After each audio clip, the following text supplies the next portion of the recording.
So what is up guys? This is my day 126 ng pagpapasarap. So ngayon guys, dito na naman tayo guys. Nagwo-walk na naman tayo guys sa ating pagpapasarap ngayon guys. Kasi malaking tulong na rin to guys yung ating treadmill guys. Kasi nakapag-workout tayo guys kahit nasa bahay lang tayo guys. Without having a lot of cost of money. Napa-English pa tayo. So guys, meron na tayo dito guys. So yung goal naman natin ngayon guys, ngayong araw ng pagpapasarap na to guys, is i-goal natin yung 7 kilometers guys. Kasi nag 6 tayo ako ngayon, 7 naman guys. So let's go. Start na tayo guys. So guys, nasa 1 kilometers na tayo. Kaka 1 kilometers pa lang.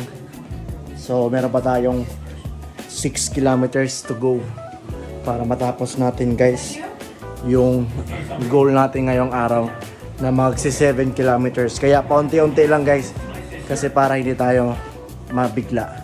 So tara, let's go. So 2 kilometers na tayo guys. So we have 5 kilometers to go pa. So let's go. Another 5. So tara na, pasarap na tayo. So 3 kilometers na tayo guys. So medyo pinagpapawisan na tayo guys yung itlog. So meron pa tayong 4 kilometers to go para matapos natin yung goal natin na 7 kilometers ngayong araw, sa araw ng pagpapasarap natin. So let's go. Sumabay na kayo guys, tara. So guys, nasa 4 kilometers, naka 4 kilometers na tayo guys. So, let's go!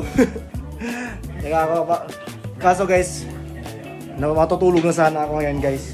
Kasi, yung panahon ngayon guys is medyo mahangin. Tapos, medyo may ulan konti.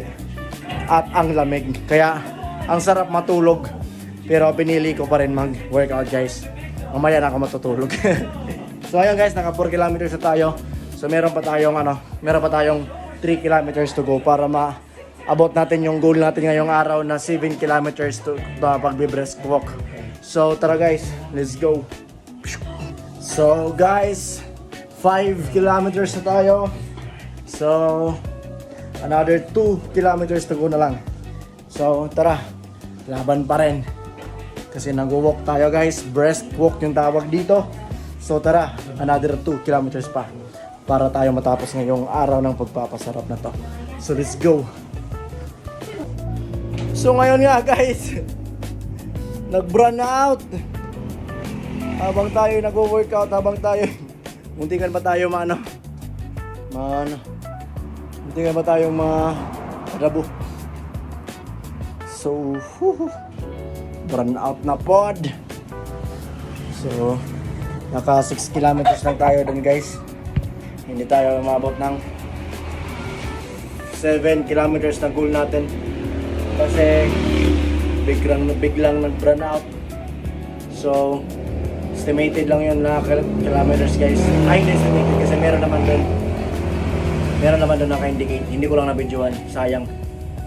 Yung plano ko sana is pag mag-7 na is bibidyoan ko na yung kilometers. Kaso biglang nag-burn out. Ako, sayang guys. Sayang. Pero okay lang din, bawin ulit tayo bukas. Bukas ulit. Bye-bye.